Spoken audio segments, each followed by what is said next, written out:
S-229. Senator Burey. Thank you.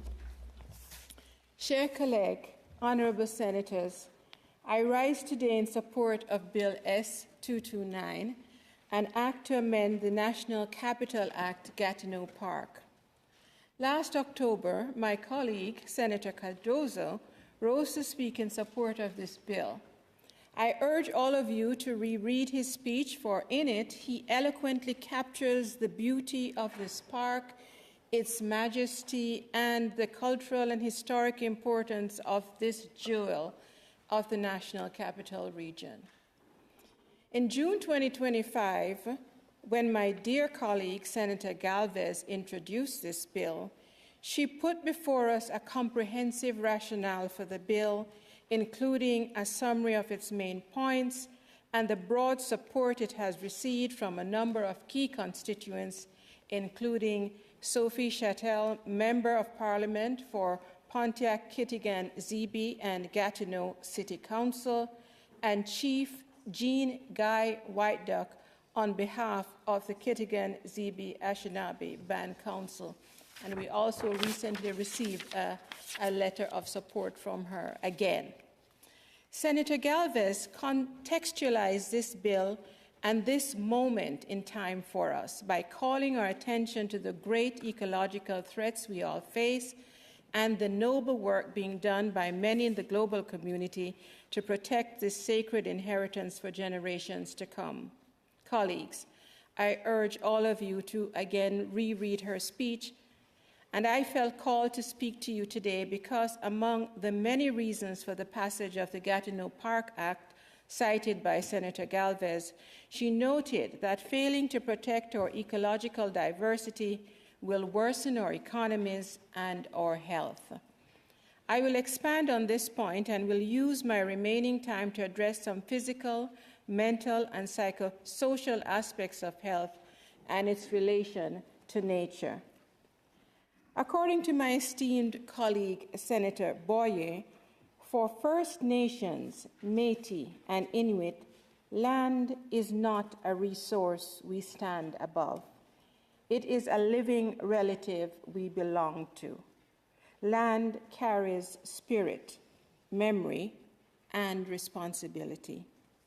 Nearly 2,500 years ago, Hippocrates, the father of Western medicine, I'll say, observed that nature itself is the best physician.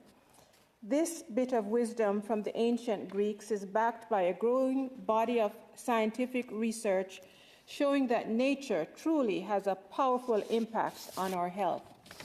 As a result, many physicians are now actually prescribing nature as a form of natural therapy. In British Columbia, the BC Parks Foundation leads an evidence-based initiative called Parks Prescription, PARX, a nature prescription program in which doctors prescribe spending at least 2 hours per week outdoors in sessions of 20 minutes or more. Led by healthcare professionals, PARX aims to improve patient health by encouraging regular engagement with the outdoors. The program's core goal is to help individuals incorporate nature-based experiences in their local communities and into their daily routines. PARX is currently active in every province across Canada. Pourquoi prescrire la nature? Elle est peu coûteuse ou gratuite. Son efficacité est prouvée. Elle favorise la protection de l'environnement. L'un des grands atouts de la prescription de nature réside dans son accessibilité financière. Profiter des bienfaits du plein air ne coûte souvent rien ou très peu, surtout dans les parcs publics, les sentiers, l'espace vert du Canada. Grâce à des initiatives comme PARX, les obstacles financiers s'effacent peu à peu, permettant à chacun de bénéficier de cette ordonnance naturelle. Gatineau Park, with its rich biodiversity and proximity to urban centers, plays a crucial role in community well-being. Therefore, recognizing it as a national park would help protect its ecological integrity while ensuring that everyone can benefit from this natural prescription for generations to come. I commend the government and Prime Minister Carney for their landmark investments through the Canada Strong Pass, which opened Parks Canada sites free of charge and provided discounts on Via Rail fares and access to some of the nation's most iconic destinations. This initiative opened doors for families across the country, strengthened social connections, and ensured that Canadians from all walks of life could enjoy and celebrate our shared natural and cultural heritage. This has long been a priority for me as a pediatrician. For decades, I've understood the benefits of nature and outdoor play, and have routinely recommended it to my patients and their families. As mentioned earlier, a number of scientific studies have shown that spending time in nature significantly improves patient health. For instance, a study published in the peer-reviewed journal Molecular Psychiatry has demonstrated that exposure to natural environments reduces activity in the amygdala, the brain region associated with fear and stress, while also enhancing cognitive functions such as memory, attention, and creativity. In other words, nature significantly supports and shapes healthy brain development. According to Park prescription, the health benefits of nature also includes, and listen carefully, colleagues, reduces the risk of heart disease, hypertension, and diabetes. Nature therapy improves the psychological well-being of cancer patients and activates tumor-killing cells. 90% of us are happier after spending time in nature, and stress hormones decrease significantly just after 15 minutes in the forest. And in some studies, a 20-minute walk in the park for kids with ADHD can improve concentration scores similar to medication. For more information, please see parksprescription.ca.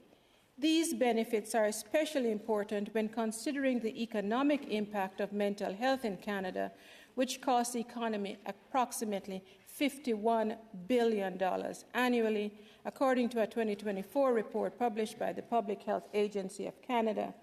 And colleagues, that is a conservative estimate.